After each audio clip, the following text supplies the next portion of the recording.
Our children need so much support, and we need a map so that we can find our way with mindfulness, attunement, play, and self-care.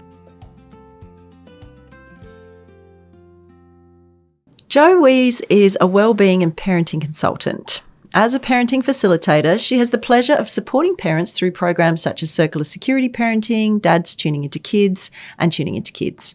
Jo has 30 years of experience in psychology, positive psychology and wellbeing science, and worked in her early career as a school counsellor supporting children and young people in schools. And I have known Jo for many years, since the days when she was a school psychologist in the country town we both lived in. Jo has a passion for wellbeing science, including mindfulness. She's worked for many years training teachers and parents in topics and skills related to wellbeing science, including how to develop a whole school or whole family approach to mindfulness. She's also mother to 3 adult children. Welcome, Jo. Thank you, Belinda. Thanks for having me. Thanks for being here. So I would love to ask, first of all, if you will share a bit more about yourself. So how you got to this point and why you're passionate. I think you're going to focus on mindfulness. Is that right? Yes. Why you're passionate about mindfulness and what it offers, I guess, to parents. We'll get to that. But, yeah, more about you to start with. Yeah, well, I think my bio sort of covered everything. I have this deep passion about wellbeing science and living it myself. I love sort of finding out about what are some evidence-based tools and applying it to myself and then sharing it with others. So I've always done that through my career, whether it's been kids I've been working with or sort of later in my career, teachers, educators, and parents. So I've got this real drive to, bring wellbeing science to people. Beautiful. So this podcast is called Maps for Parents. So can you share a story about a map or a set of ideas that you've found helpful for yourself or the parents you work with, particularly when it starts to feel overwhelming? Well, I guess my story is kind of also my story as to why I am passionate about mindfulness. So I learnt about meditation mindfulness many, many years ago, before there was any sort of science or perhaps available science about the benefits. And I learned it when I was at uni, just as something fun to do, how to meditate.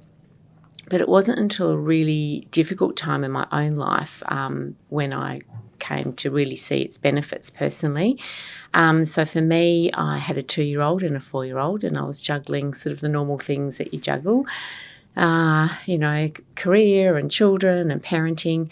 But at that stage, I was diagnosed with cancer. So it was a really, really big thing, obviously, to have that thrown into the mix.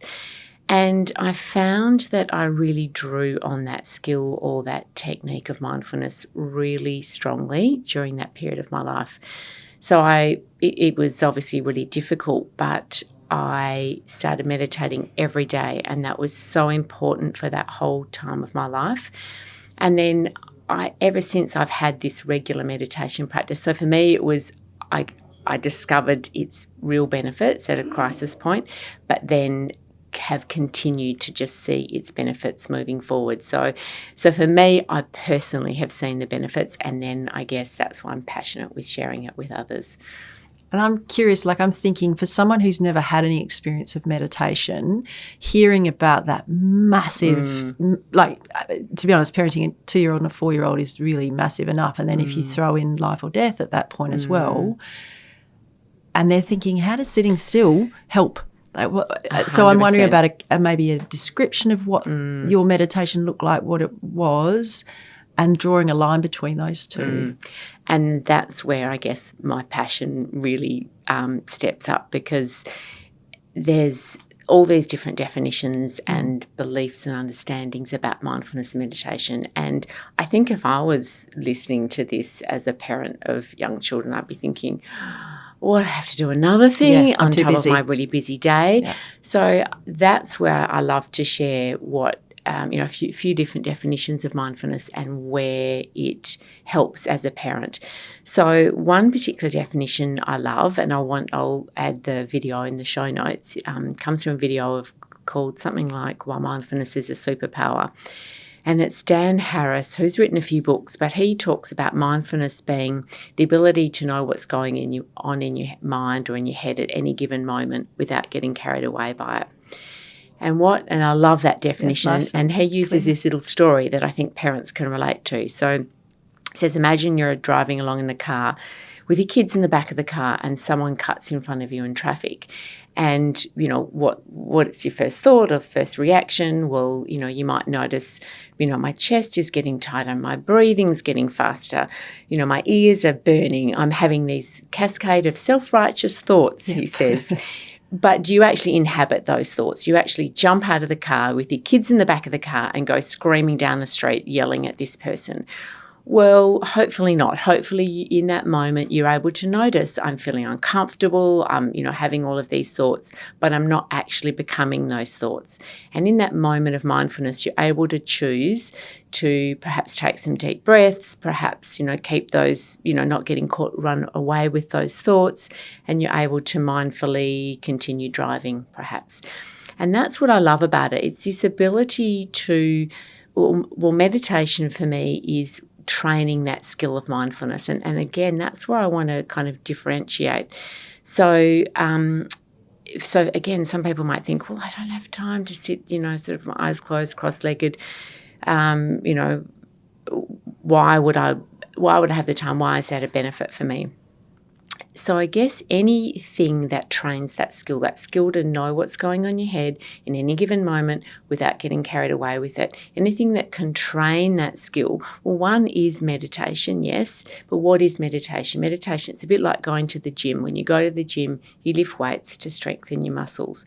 Meditation is a bit like that. You sit and you, with or without your eyes closed, and when your mind wanders, and I promise you, your mind will wander. This morning when I was meditating, my mind wandered. When your mind wanders and you notice it and you bring it back, that's like lifting a weight at the gym, and then your mind wanders again and you bring it back, and that's like lifting another weight at the gym. You're training that muscle so that when you're in your everyday life and your child says something, let's imagine your child, it's the end of the day and kids come home from school, one of your kids, how was school today? Fine, he says in a cross voice, and then, what are you having to eat? Nothing.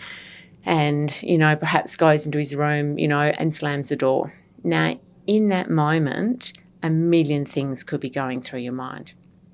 You could get caught away, run away with the thought, well, why me? Why have I got a child that's always angry? And then we go through that, what happens with that thought.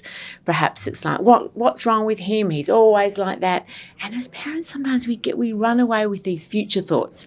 My child's going to turn out to be an adult that, how's he going to keep a job if he's, always angry and cranky all the time? How's he going to find a life partner? And we can get caught up with those kind of thoughts.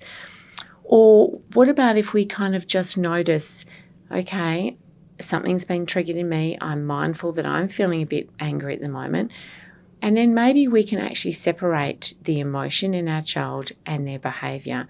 So we're mindful of those thoughts and we're mindful of not getting carried away with all those other thoughts, and perhaps going with a thought that's more helpful as a parent.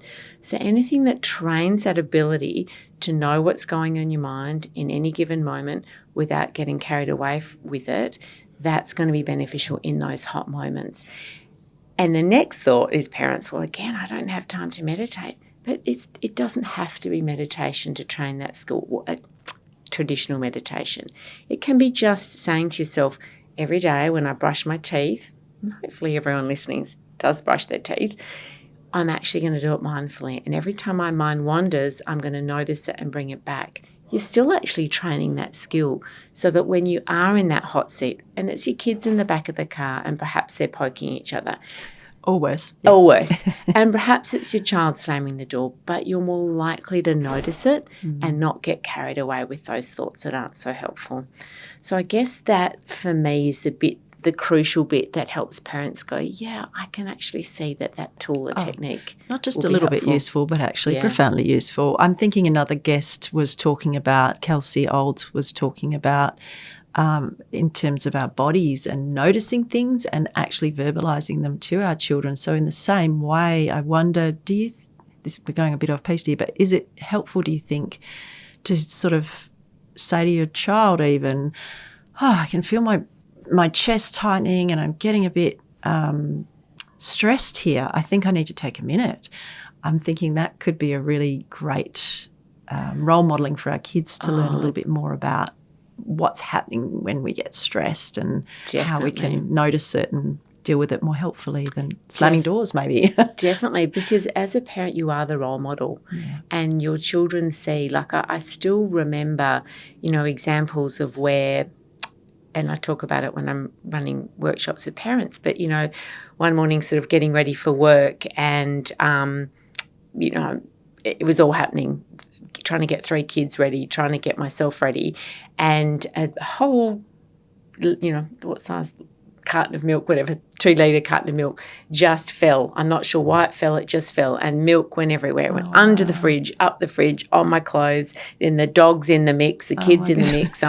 I'm thinking I'm having to get changed. And just for that moment, seeing one of my kids just look at me and that look of, how's mum going to react? What's the right thing to react? And in that split-second moment, I was able to be mindful of where my mind was about to go and perhaps was already going like, I haven't got time to get changed and remake the lunches and get the dog who shouldn't be licking milk. And in that moment, I just went, and laughed about it. Yeah. And that message was about, in that one split-second moment, I know that I gave my children, I modelled to my children a different way of being, that it was, we can laugh about spilt milk. And yes, it is an absolute inconvenience to have to go and get changed, but in that split second, I can model a different way of being. And sure, I was doing some deep breathing to calm myself down, but that modelling was just so important, and I really remember that moment clearly. Yeah, thinking in those moments, there's sometimes a little bit of fake it till you make it as well, isn't there? Sort of like definitely hold it together. But even that's amazing, rather than that reactivity that is so easy to bring to those hard moments. And something else I love to share with parents is, we talk about taking this deep breath, and it's kind of a bit of a throwaway comment. We might say to our kids, take a deep breath. We might say, model, I'm taking a deep breath. But for me, the science behind it, really, when I discovered the science behind what happens in that deep breath, again, it kind of really deepened my decision to continue using a deep breath to calm myself. So this idea that during the stress response is really just the brain's generic response to respond to a threat. So our brain believes that there's a threat, and it goes, there's a threat. I need to send a message to the rest of my brain to prepare my body to respond to this threat. And our brain doesn't know the difference between a real or perceived threat. Yeah, spilled milk or a tiger. Spilled milk or a tiger, exactly. So what happens during that stress response? So we'll take the spilt milk. My body's preparing me to respond. So my breathing starts to increase because I need to get oxygen to my brain so I can focus in on this threat. My heart rate increases because I need to pump blood to my muscles to respond again, to fight or freeze or run away. So all of these things are happening real time because our brain's just responding how it thinks it needs to respond. But by taking long, slow out breaths during the stress response, what is actually happening? So when you take a long, slow out breath, so your heart's beating fast during the stress response, on that long, slow out breath, what actually happens is your diaphragm moves up as you're breathing out really slowly in that long out breath. When your diaphragm moves up, it actually gives your heart less space. When your heart has got less space, it sends a message to your brain to slow down your heart rate, which I find incredible. So that mindful breathing actually helps to slow our heart rate and actually helps to reduce the cortisol in our body, or to help clear the cortisol in our body. So that's the science behind why it works. But I think just knowing that science can really help, I guess, to know, wow, I'm actually helping my body to calm down. So in that stress response, perhaps we have actually started to panic over the spilt milk, and we've actually started to go, But if we can catch ourselves, again, that definition, mindfulness is the ability to know what's going on in your head in any given moment and not get carried away with it. Instead of going down that path of, it's the end of the world. Yeah. End of the world. I can't believe this has happened to me, and panic. You can take those deep breaths and you can actually begin to calm the stress response, and also model to your children how to calm their stress response. So it's so powerful, so really, really powerful. Really practically useful. So if parents listening in are feeling a bit lost, because I know there was a time when that wasn't just a one-shot deal in any given day, that was like 50 times a day, felt like that moment of just almost like pure pain. You're just like, oh no, I can't deal with, this hard moment one more time, and yet I'm staring down a whole day lined up of this. So if parents are feeling like that, like it's just so much, it's so overwhelming, and they need a map or a true north point right now, what's an actionable step? I mean, you have given lots of ideas there, but I'm just wondering if there's a sort of something that you think is particularly to come to the top of the pile. Yeah. I guess it builds on from that. And for me, it's self-compassion.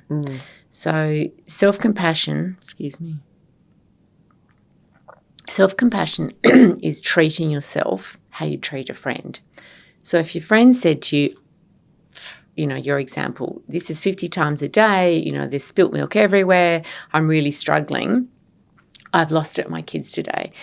I can imagine as a friend, you'd say to your friend, wow, that's really hard. I struggle as well. That is really hard. So many of us as parents are struggling. I'm here for you. But how often do we say that to ourselves? How often do we acknowledge that it's hard? We acknowledge that other parents also struggle as well. And how often do we give ourselves that kindness? And there's so much research into self-compassion. Just those 3 steps. So mindfulness, acknowledging that it's difficult. Common humanity, which is acknowledging that other parents struggle as well. And that 3rd step, which is kindness, actually speaking kindly to yourself. And I want to share a story of one of the key researchers in the field of self-compassion, sharing it how she used that exact approach of self-compassion with her neurodivergent child, if you're happy for me to share that. Yep, love to hear it. I want to use it in her words because it's so really powerful. So this is Christian Neff, who's one of the key researchers in self-compassion, and her child is neurodivergent. Christian, was on a transatlantic flight with my son, Rowan, and she's written a few books about Rowan. For some reason, just at the moment when they dimmed the lights in the cabin and the passengers hoped to get some sleep, Rowan lost it. A full-on screaming, flailing tantrum. I can imagine most parents are relating to this already. He was about 5 years old at the time. I remember feeling like every person on the plane was looking at me. What's wrong with that kid? He's too old to be acting like this. What's wrong with that mother? Why can't she control her child? At a loss for what to do, I thought I would take Rowan to the toilet and let him scream there, and hopefully his cries will be muffled. No luck. Occupied. So I sat down with Rowan outside the toilet in the little cubicle of space we had. I knew I had no choice but to give myself compassion. I breathed in compassion for myself, put my hand on my heart, and silently supported myself. This is so hard for you, my darling, she called herself. I'm so sorry this is happening. It will be okay. It will pass. I made sure Rowan was safe, but 95% of my attention was focused on soothing and comforting myself. Then I observed something that I often observe in Rowan. As I calmed down, he calmed down. I had learned that in those moments when I forgot my self-compassion practice and became agitated, Rowan would get more agitated. But when I gave myself compassion for the pain of the situation, Rowan would become more peaceful.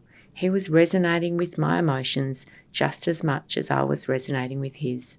By tending to my own feelings of overwhelm first, moreover, I gained the stability needed to be fully there for Rowan and to love and support him unconditionally despite the difficulty. I quickly learned that practicing self-compassion, entering a state of loving, connected presence, in the midst of suffering was one of the most effective ways I could help Rowan as well as myself. Wow. Yeah. That's a beautiful story and resonates really well with me. It wasn't until I did a lot of that kind of self-compassion work that I was able to. And it's interesting in terms of a body level. I used to call my son a barometer. A barometer for my state. And so, yeah, that idea that we're tuning into one another, and if we're going to be the emotional anchor and, you know, provide that grounding for them, we have to start there. Yeah, it's beautiful. So you said, just to recount that as a kind of a simple thing for parents, you said you start 3 steps: acknowledge. Yeah, mindfulness. This is difficult. So the reality of what's happening. This is really hard. And I love that she called herself darling. Yeah, I think that's really lovely to sort of hold ourselves with, oh, sweetheart, you're doing your best. Yeah. Common humanity. Oh, pretty much every parent who comes, do you find that every parent who comes to a workshop says, oh, I thought I was the only one. It helps so much to know that I'm not. Yeah. So definitely. Acknowledging that there are a lot of other people feeling the same way. And what was the third one? Third one was kindness. So saying, so again, thinking back, what would I say to a friend? You know, I'd say, wow, that's really hard. I struggle as well. You know, other people, you know, other parents struggle like this as well. And then you'd say something really kind. I'm here for you. Or, you know, it's okay, I've got you back. So those 3 steps, are just so powerful. And we think that perhaps that's selfish, but that's what I love in Kristen's story, that it's, you know, she realised it was so important for her, but also so important for Rowan. Yeah.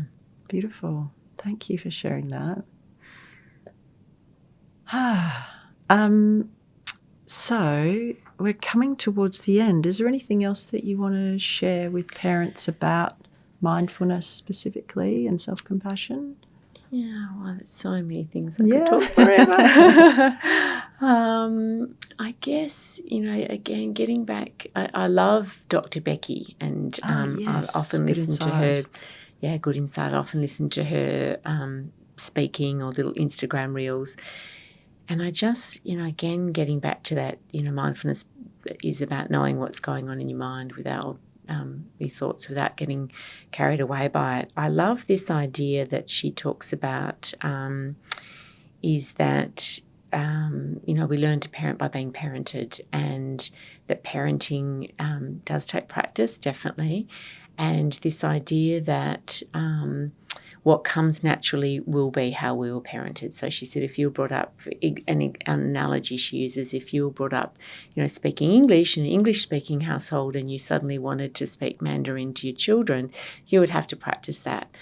So again, getting back to that mindfulness and the self-compassion, you know, if we find ourselves parenting in perhaps ways that we were parented and we want to do things differently, that self-compassion piece of, you know, this is coming up perhaps because it was, you know, what comes naturally to me, and it is tricky to learn a different way of being with our children. But the more we're mindful of a different way, and the more we give self-compassion to ourselves, the more we can actually learn different ways of being with our children. And it takes work, and it is hard, but it's so worth it. So I think, I guess, again, I could talk for another hour on the topic, but that perhaps was just one more piece, was just, that piece around being aware of what's going on in our mind, and perhaps we might be more likely, with the thoughts going through our mind, might be more aligned with how we're parented, and just some of that acknowledgement, awareness, through mindfulness. We give ourselves a really hard time, don't we? And a lot of shame and guilt definitely. in there. Yeah. So I think that's a lovely reminder, you know, in terms of an analogy, we don't see babies shaming and guilting themselves as they're learning to walk. Yeah. If we're learning a different way, if we're choosing some different elements for parenting to how we were parented, with a full sort of acknowledgement and compassion for our parents, and Definitely. that everyone's doing their best with the tools and information that they've got. That one of the most helpful things we can do is offering that self-compassion. Yeah. Oh, lovely. So I am curious to hear about anything you want to share with those listening as we finish up. I believe you've got a podcast coming out yourself soon. Yes, I'm excited to be launching a podcast called What's Fear Got to Do With It, which is, people's stories about, so we don't do any background research, and we just bring our guests in and ask them one question. Tell us about a challenge or an event in your life that's been significant and why it's been significant. And then it's just people's stories of, unpacking what's happened for them, and some of them unpack parenting moments. Many people unpack life-changing moments. So it's their sort of raw, unscripted story. And then we finish with, knowing what you know now, what would you tell your 10-year-old self, which is really interesting to hear some of those insights. I'm so curious to hear what your answer to that is. Yeah. Do you think your 10-year-old self would have been interested in mindfulness? Yeah, that's a really good question. I guess the piece around self-compassion, I think, would be quite foreign to my 10-year-old self, and saying, that this struggle, whatever struggle that I might have been going through, angst or worries, my 10-year-old mind, it might have been, this is hard, and other kids actually have struggles as well, and I've got your back. That would have been just so precious to hear as a 10-year-old. So precious. So good question. Thanks for asking me. I love that we've got people's stories and storytelling. And again, which is why I read Christian's book, because we really connect to people's stories, and it's really important way for us to learn. So, and I love working in this space of parenting and, running programs for parents. It's such a privilege to work with parents and to walk alongside them as they navigate certain challenges and share their journey together. Thanks so much for joining us, Jo. It's been really lovely to speak with you. Thank you. It's been a pleasure. Thanks. And you didn't want... Well, I'm on LinkedIn, so you can, Do you want me to add that in and then I can put it... Is that okay? Yeah, because I hadn't put it up since I took it down to take out psychologist, but now I've put it up again. So, Jo, thank you so much. I could have talked so much more. Where can people go to find out more about you or to connect with you? Yeah, so I'm on LinkedIn. So, people are very welcome to reach out on LinkedIn. Beautiful. And that's where they'll find me. Thank you so much. Thank you. This podcast is produced by Miralinga, thanks to funding from Healthway. I'm Belinda Smith, Manager of Parenting Services at Miralinga. If you'd like to know more, you can visit our website, www.miralinga.org.au, or if you'd like to get in touch, send us an email, parenting@miralinga.org.au, or visit us on socials.